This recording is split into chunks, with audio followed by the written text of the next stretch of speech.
Assalamu alaikum, dear students. Hope you are enjoying good health.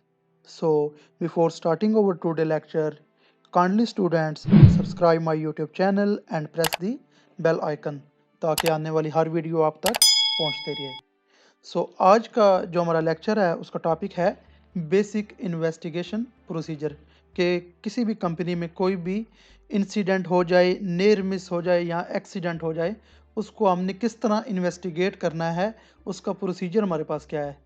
कोई भी हादसा हो जाए उसको इन्वेस्टिगेशन करने के जो प्रोसीजर है उसके हमारे पास बेसिकली 4 स्टेप हैं। फर्स्ट स्टेप में हमने गैदर फैक्चुअल इन्फॉर्मेशन, जो हादसे की फैक्चुअल इन्फॉर्मेशन है वो हमने गैदर करनी है। फिर स्टेप 2 में analyse the information and draw conclusion, जो हमने फैक्चुअल इन्फॉर्मेशन की गैदर की है उसको हमने एनालाइज करना है स्टेप 2 में एंड ड्रॉ कंक्लूजन, और कोई नतीजा निकालना है। फिर स्टेप 3 में आइडेंटिफाई सूटेबल कंट्रोल मेयर्स, हमने सूटेबल कंट्रोल्स आइडेंटिफाई करने हैं।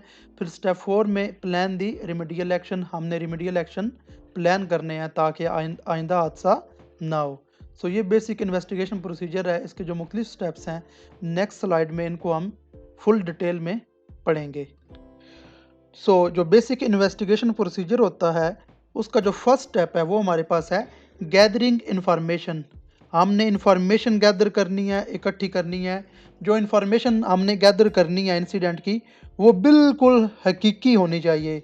मीन्स के उसमें हमने कोई भी इररेलेवेंट या कोई झूठी अपनी तरफ से कोई मन गढ़ंत चीज़ें ऐड नहीं करनी। जो हकीकतन सारी चीज़ें हैं, जो फैक्चुअल हैं, वो हमने गैदर करनी है। सबसे पहले हम सिक्योर द सीन, हमने जो हादसे वाला जो सीन है, जिस जगह पे हादसा हुआ है उसको सिक्योर करना है। मीन्स के वहाँ पे हम एरिया बैरिगेट कर दें ताकि कोई अनऑथराइज्ड बंदा हादसे वाली जगह पे एंटर ना हो और सीन जो है वो हमारा महफूज हो जाए। फिर हमारे पास है आइडेंटिफाई विटनेसेस।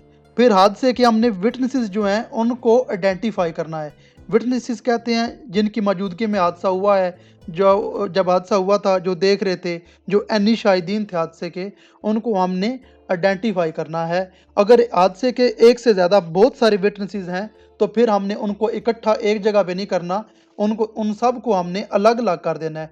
क्योंकि अगर हम इकट्ठा एक जगह पे करेंगे उनको, वो आपस में मिलजुल के एक स्टोरी बना लेंगे, तो इसलिए हमने उनको सेपरेट कर देना है। फिर कलेक्ट फैक्चुअल इन्फॉर्मेशन, फिर जो हादसे की फैक्चुअल इन्फॉर्मेशन है, हकीकत पे मबनी जो इन्फॉर्मेशन है वो हमने कलेक्ट करनी है। जिस तरह के वीडियोस बना के, स्केच बना के या फोटोग्राफ्स लेके हमने सारी इन्फॉर्मेशन गैदर करनी है, या हादसे वाली जगह की इंस्पेक्शन करके हमने इन्फॉर्मेशन गैदर करनी है। फिर हमारे पास है इंटरव्यू विटनेसेस, जो हादसे के विटनेसेस थे, ऐनी शाहिदीन थे, उनका हमने इंटरव्यू कंडक्ट करना है। उनसे मुख्तलिफ सवाल पूछने हैं कि हादसा किस तरह हुआ, क्यों हुआ, क्या लोग कर रहे थे जब हादसा हुआ। तो ये सारी चीज़ें हमने विटनेसेस से इंटरव्यू में पूछनी है। फिर एंड पे हमारे पास है एग्जामाइन डॉक्यूमेंट्स। फिर हमने अपने डॉक्यूमेंट जो है उनको एग्जामाइन करना है, उनका मुआयना करना है। जिस तरह के कंपनी में मुख्तलिफ डॉक्यूमेंट्स होते हैं हेल्थ एंड सेफ्टी को मैनेज करने के लिए, जिस तरह की हेल्थ एंड सेफ्टी पॉलिसी होती है, सेफ सिस्टम ऑफ वर्क होता है, रिस्क असेसमेंट होती है, जॉब सेफ्टी एनालिसिस, मुख्तलिफ डॉक्यूमेंट्स होते हैं, उनका मुआयना करना होता है। क्योंकि ये डॉक्यूमेंट बनाए जाते हैं हादसे से बचने के लिए। जब हादसा हो जाएगा तो ये डॉक्यूमेंट हमारे लिए इररेलेवेंट हो जाएंगे, इनवैलिड हो जाएंगे, क्योंकि इन डॉक्यूमेंट्स की बेस पे हादसा हो गया है। इनको हमने एग्जामाइन करना है और देखना है कि हमने क्या मिस्टेक की है इन डॉक्यूमेंट में जिसकी वजह से हादसा हुआ है। फिर हमने इनको अपडेट करना होता है इन डॉक्यूमेंट्स को, क्योंकि इनकी बेस पे तो हादसा हो गया है, तो फिर हम इनको अपडेट करेंगे ताकि आइंदा हादसा ना हो। फिर हमारे पास है विटनेस इंटरव्यू टेक्निक, कि जो हमने स्टेप 1 में इंसिडेंट के विटनेसेस आइडेंटिफाई किए थे उनका हमने इंटरव्यू जो कंडक्ट करना है उसकी टेक्निक क्या है, वो हमने किस तरह कंडक्ट करना है, उसके बारे में भी हम पढ़ेंगे। सबसे पहले हमारे पास है क्वाइट रूम, नो डिस्ट्रैक्शन। जिस जगह पे, जिस रूम में हमने इंटरव्यू कंडक्ट करना है विटनेसेस का, वो रूम बिल्कुल क्वाइट होना चाहिए। क्वाइट मीन खामोश, मतलब वहाँ पे खामोशी होनी चाहिए, कोई शोर वहाँ पे नहीं होना चाहिए, या किसी किस्म की भी कोई डिस्ट्रैक्शन वहाँ पे नहीं होनी चाहिए। डिस्ट्रैक्शन मीन रुकावट या कोई भी चीज़ जो हमें परेशान करे, इस तरह की कोई भी चीज़ वहाँ पे नहीं होनी चाहिए। फिर हमारे पास है इस्टेब्लिश अ रिपोर्ट, हमने विटनेसेस का इंटरव्यू कंडक्ट करते हुए एक रिपोर्ट इस्टेब्लिश करनी है। फिर हमारे पास है explain the purpose not about blame. हमने जो इंसिडेंट के विटनेसेस हैं उनको जो इंटरव्यू का पर्पस है वो एक्सप्लेन करना है, उनको बताना है आपने परेशान नहीं होना, हम आपको ब्लेम नहीं करना चाहते, हम सिर्फ आपसे इंफॉर्मेशन गैदर करना चाहते हैं कि जब हादसा हुआ था तो उस वक्त लोग वहाँ पे क्या कर रहे थे या क्या सिचुएशन थी। सिर्फ हम आपसे इंफॉर्मेशन गैदर करना चाहते हैं ताकि हम इंसिडेंट को प्रॉपरली इन्वेस्टिगेट कर सकें। फिर हमारे पास है use open question who what where when why how. जो हादसे के विटनेसेस हैं उनसे हमने ओपन क्वेश्चन करने हैं कि किस तरह, कब, किस तरह हादसा हुआ, लोग क्या कर रहे थे। मुख्तलिफ सवालात जो है ना वो हमने उनसे पूछने हैं, जिस तरह के who what where when why how, इस तरह के मुख्तलिफ सवालात हमने उनसे पूछने हैं। कीप एन ओपन माइंड, खुले दिल से खुले दिमाग से हमने ओपन माइंड रखते हुए हमने मुख्तलिफ सवालात पूछने हैं। कोई भी चीज़ हमने अपने माइंड में छुपानी नहीं है, सारी ओपनली माइंडेड हमने सारी चीज़ें उनसे पूछनी है। फिर हमारे पास है टेक नोट्स, हमने साथ साथ चीज़ें नोट करते जाना है, नोट्स बना लेने हैं। फिर आस्क फॉर रिटन स्टेटमेंट, जो इंसिडेंट के जो विटनेसेस हैं जिनका इंटरव्यू हम ले रहे हैं उनको हमने कहना है कि ये रिटन स्टेटमेंट हमें बना के दे दें, जो चीज़ें उन्होंने देखी थी कि लोग क्या कर रहे थे या किस तरह हादसा हुआ, वो सारी चीज़ें हमें एक रिटन फॉर्म में लिख के दे दें ताकि वो हम एज अ रेफरेंस यूज़ कर सकते हैं। रिटन स्टेटमेंट का ये फ़ायदा होता है, जो रिटन चीज़ होती है उसको हम एज अ फ्यूचर में रेफरेंस यूज़ कर सकते हैं। सो हमने रिटन स्टेटमेंट उनसे ले लेनी है, क्योंकि अगर रिटन चीज़ नहीं होगी तो हो सकता है हम चीज़ें भूल जाएं, स्किप कर जाएं। सो उनसे हमने रिटन स्टेटमेंट ले लेनी है। फिर थैंक्स दी विटनेस, जो विटनेसेस हैं जिनका इंटरव्यू हम कंडक्ट कर रहे हैं, फिर इंटरव्यू ले के एंड पे हमने उनका शुक्रिया अदा करना है। सो ये मुख्तलिफ चीज़ें हैं हम जो जब इंटरव्यू लेंगे विटनेसेस का तो वो हमने देखनी है। फिर हमारे पास है डॉक्यूमेंट एग्जामिनेशन, जो कंपनी में हेल्थ एंड सेफ्टी को मैनेज करने के लिए मुख्तलिफ डॉक्यूमेंट्स होते हैं उनका हमने मुआयना करना है, क्योंकि ये डॉक्यूमेंट इसलिए बनाए जाते हैं कि कंपनी में हादसात ना हो। जब हादसा कंपनी में हो जाएगा तो ये डॉक्यूमेंट इनवैलिड हो जाएंगे, क्योंकि इन डॉक्यूमेंट की बेस पे हादसा हो गया है। फिर हम इन डॉक्यूमेंट्स में अपनी मिस्टेक्स देखेंगे, इनका मुआयना करेंगे कि क्या हमने मिस्टेक की है जिसकी वजह से हादसा हुआ है, और इस मिस्टेक को दूर किया जाए, अब डॉक्यूमेंट्स को अपडेट किया जाए ताकि फ्यूचर में हादसा ना हो। सो वो कौन कौन से डॉक्यूमेंट है जिनका हम मुआयना करेंगे। सबसे पहले हम कंपनी की हेल्थ एंड सेफ्टी पॉलिसी देखेंगे कि हमने पॉलिसी में क्या मिस्टेक्स की हैं जिसकी वजह से हादसा हुआ है। फिर रिस्क असेसमेंट देखेंगे, क्या हमने प्रॉपर रिस्क असेसमेंट बनाई है या नहीं बनाई, उसमें क्या हमने मिस्टेक्स की हैं, रिस्क असेसमेंट का मुआयना करेंगे। फिर ट्रेनिंग रिकॉर्ड्स का मुआयना करेंगे, जो हमने अपने वर्कर्स को ट्रेनिंग दी है उसका जो रिकॉर्ड है उसको हम देखेंगे। फिर जो सेफ सिस्टम ऑफ वर्क हमने डेवलप किया है उसमें देखेंगे कि उसमें हमने क्या मिस्टेक्स की हैं, उनका मुआयना करेंगे। और सेफ सिस्टम ऑफ वर्क को हम अपडेट करेंगे ताकि हादसा फ्यूचर में ना हो। फिर परमिट टू वर्क सिस्टम जो है अपनी कंपनी में उसका मुआयना करेंगे। फिर मेंटेनेंस रिकॉर्ड जो है, चीज़ों की मेंटेनेंस किस तरह की गई है उसका जो रिकॉर्ड है वो हम देखेंगे। फिर प्रीवियस जो एक्सीडेंट रिपोर्ट्स थी उनको देखेंगे, जो प्रीवियसली हमने एक्सीडेंट रिपोर्ट्स बनाई थी उसमें हादसा किस वजह से हुआ था, वो रिपोर्ट्स जो हैं वो चेक करेंगे। फिर जो सिकनेस रेट है या एब्सेंस, जो लोग एब्सेंटिज्म कर रहे हैं हमारी कंपनी में, तो उनका जो रिकॉर्ड है वो हम चेक करेंगे। सो ये मुख्तलिफ डॉक्यूमेंट्स हैं जिनका हम मुआयना करेंगे और इनको अपडेट करेंगे सारे डॉक्यूमेंट्स को ताकि फ्यूचर में हादसा ना हो, क्योंकि ये डॉक्यूमेंट हादसे से बचने के लिए बनाए जाते हैं और इनकी बेस पे अगर हादसा हो जाए तो ये डॉक्यूमेंट जो होते हैं ये हमारे लिए इनवैलिड हो जाते हैं। इनको अपडेट करना ज़रूरी होता है ताकि फ्यूचर में हादसा ना हो। फिर हमारे पास है स्टेप 2 एनालाइजिंग इंफॉर्मेशन। जो स्टेप 1 में हम फैक्चुअल इंफॉर्मेशन गैदर करेंगे इंसिडेंट की, उसको हम स्टेप 2 में एनालाइज करेंगे और देखेंगे हादसा किस वजह से हुआ है। जो वर्क प्लेस पे कोई भी इंसिडेंट होता है उस इंसिडेंट होने की दो मेन काजेज़ होती हैं हमारे पास। सबसे पहले हमारे पास है इमीडिएट काजेज़, दूसरी हमारे पास है रूट काजेज़ या अंडरलाइंग काजेज़। सो जो भी हादसा होता है वो इमीडिएट काजेज़ और रूट काजेज़ की वजह से होता है। सो स्टेप 2 में हमने इन्फॉर्मेशन को एनालाइज करते हुए उस इंसिडेंट की इमीडिएट काजेज़ देखनी है और रूट काजेज़ देखनी है जिसकी वजह से हादसा हुआ है। इमीडिएट काजेज़ में आगे अनसेफ एक्ट और अनसेफ कंडीशन की वजह से होती हैं इमीडिएट काजेज़। मीन्स के जिस तरह के अगर वर्क प्लेस पे कोई ऑयल की स्पिलीज हुई है तो वो ऑयल की स्पिलेज हमारे लिए क्या है, अनसेफ कंडीशन। अगर वहाँ पे हम स्मोकिंग करेंगे तो वो हमारे लिए क्या होगा, अनसेफ एक्ट। मीन्स के वो हम जो काम कर रहे हैं वो क्या है, अनसेफ है। वहाँ पे ऑयल की स्पिलेज हुई है और वहाँ पे हम स्मोकिंग कर रहे हैं, अनसेफ एक्ट कर रहे हैं। जब अनसेफ कंडीशन और अनसेफ एक्ट आपस में मिलेंगे तो वहाँ पे हादसा हो जाएगा। सो सबसे पहले हमने इमीडिएट काजेज फाइंड कर लेनी है, फिर हमने अंडरलाइंग या रूट काजेज देखनी है। Root causes, reasons behind the immediate causes. Immediate causes के बिहाइंड जो इमीडिएट काजेज होती हैं, जिस तरह के अनसेफ एक्ट, अनसेफ कंडीशन, उनके बिहाइंड जो रीजंस होती हैं उन्हें हम कहते हैं रूट काजेज। जिस तरह के हमारे पास है often failure in the management system, जो कि मैनेजमेंट के फेलियर की वजह से होता है। जिस तरह के मैनेजमेंट ने प्रॉपरली चीज़ें मैनेज नहीं की, जिस तरह के मैनेजमेंट ने सुपरविजन अपने लोगों को प्रोवाइड नहीं की। अगर वो सुपरविजन प्रोवाइड करते तो वो अनसेफ एक्ट ना करते। अगर वो अपने लोगों को प्रॉपर पीपीज प्रोवाइड करते तो वहाँ पे वो हादसा ना होता। ठीक है, no PP provided, no training, management ने ट्रेनिंग नहीं दी, मैनेजमेंट ने चीज़ों की प्रॉपर मेंटेनेंस नहीं करवाई, नो चेकिंग और इंस्पेक्शन, प्रॉपरली वर्क प्लेस की इंस्पेक्शन नहीं की गई, इनएडिक्वेट और no risk assessment, work place की प्रॉपर रिस्क असेसमेंट नहीं बनाई गई, अगर बनाई गई या तो वो इनएडिक्वेट है। ठीक है, जो मैनेजमेंट के फेलियर की वजह से होते हैं उन्हें हम रूट काजेज कहते हैं। जो भी हादसा होता है उसकी दो ये मेन रीजन होती हैं, इमीडिएट काजेज और root causes. Group exercise. A worker is struck by a load being carried on a pallet by a forklift truck. Outline possible immediate and underlying causes of the accident.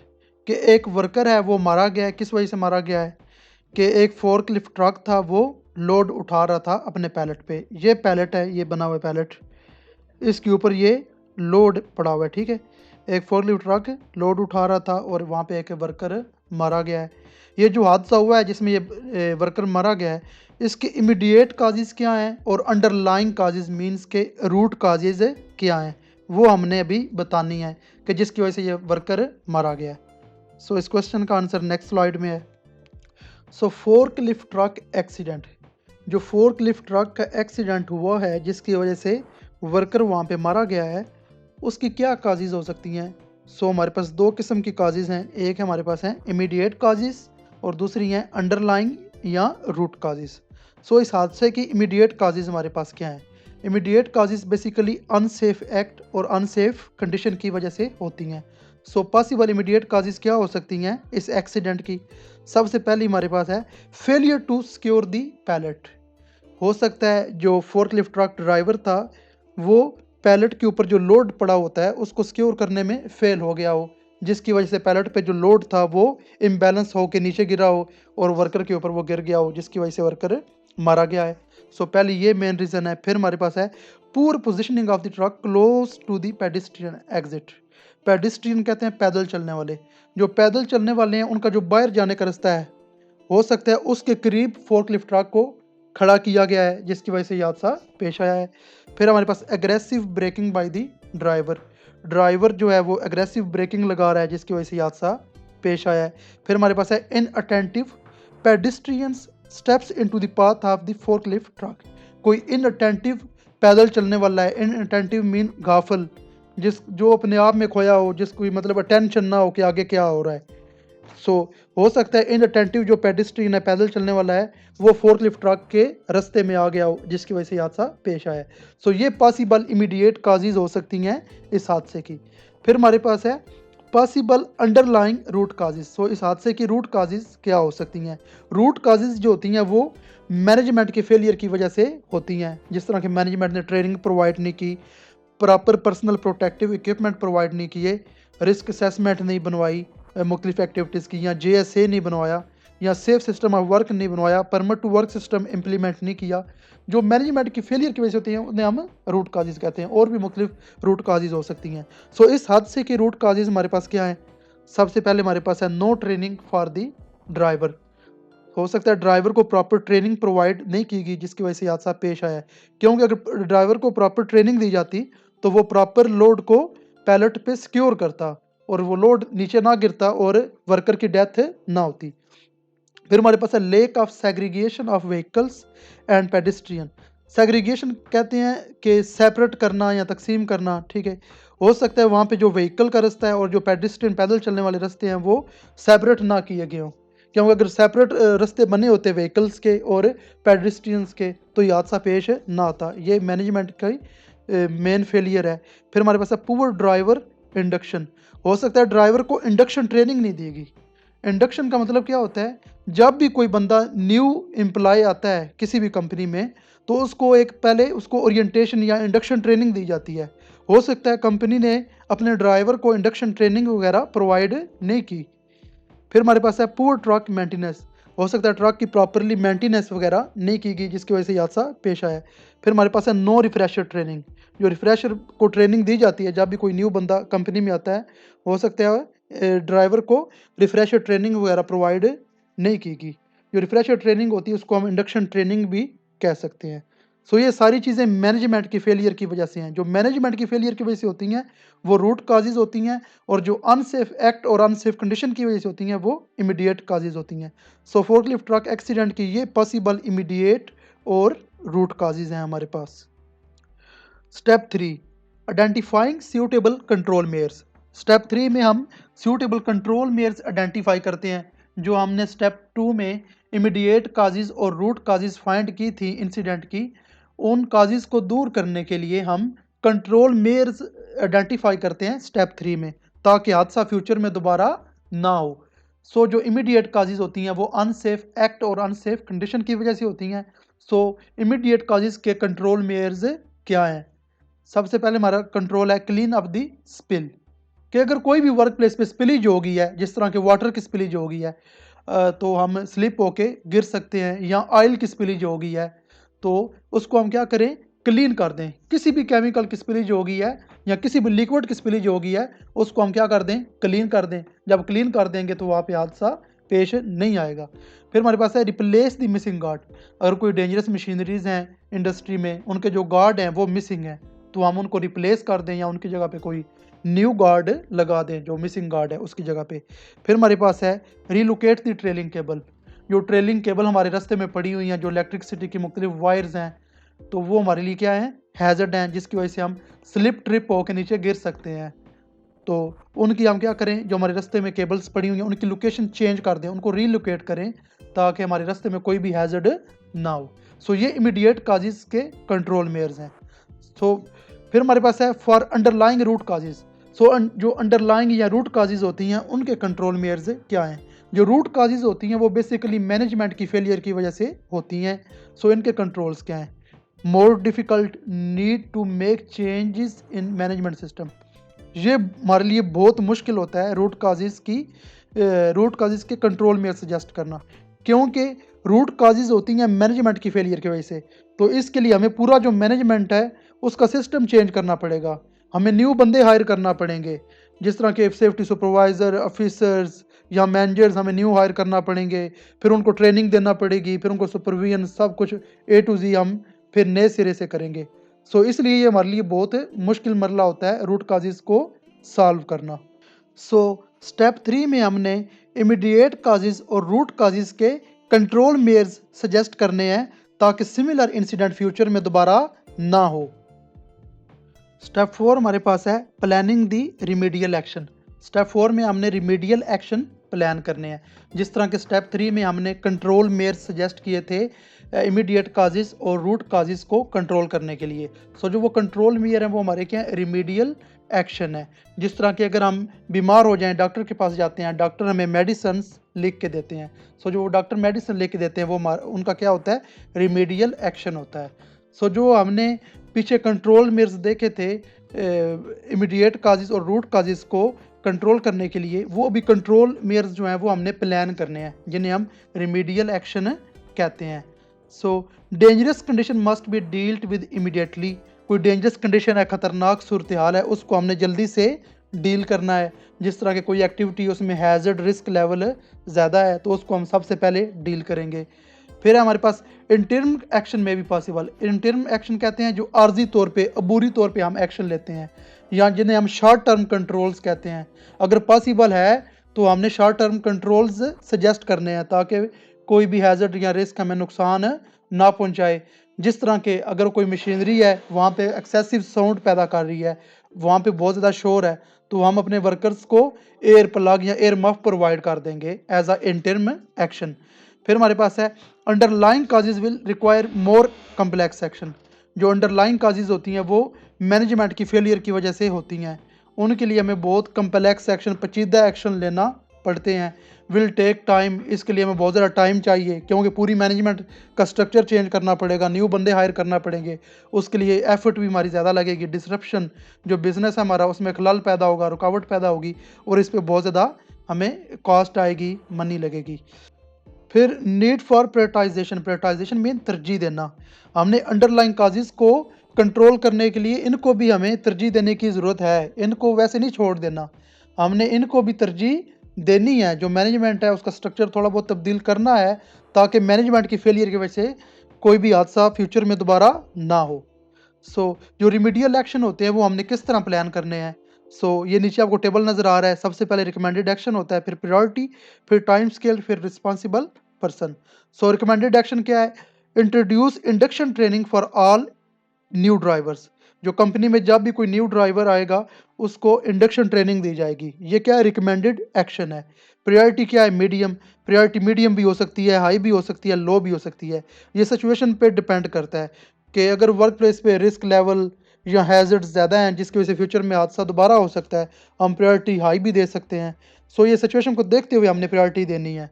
Priority हमने क्या रखी है? Medium. फिर time scale कितना है? 1 month. कि जो हमने रिकमेंडेड एक्शन जो रिकमेंड किया है उसको इम्प्लीमेंट करने के लिए टाइम स्केल कितना है? 1 मंथ। 1 मंथ के अंदर अंदर ये हमने रिकमेंडेड एक्शन इम्प्लीमेंट करना है। टाइम स्केल भी हम सिचुएशन के लिहाज से डिफाइन करते हैं। अगर रिस्क लेवल ज़्यादा होगा तो हम टाइम स्केल कम भी कर सकते हैं, ये डिपेंड करता है। अभी हमने 1 मंथ यहाँ पे रखा है, ये 1 वीक भी कर सकते हैं, 6 मंथ भी कर सकते हैं, डिपेंड करता है सिचुएशन के लिहाज से। फिर रिस्पॉन्सिबल पर्सन कौन होगा? Warehouse manager. जो भी जिम्मेदार बंदा होगा वो हमने यहाँ पे लिख देना है, जो रिकमेंडेड एक्शन को इम्प्लीमेंट करवाएगा।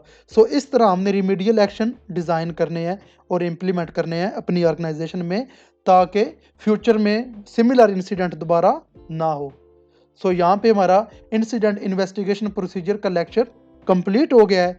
किसी भी पॉइंट को की अगर आपको समझ नहीं आई आप मुझसे कमेंट सेक्शन में पूछ सकते हैं। Kindly students, subscribe my YouTube channel and press the bell icon ताकि आने वाली हर वीडियो आप तक पहुंचती रहे। Thank you.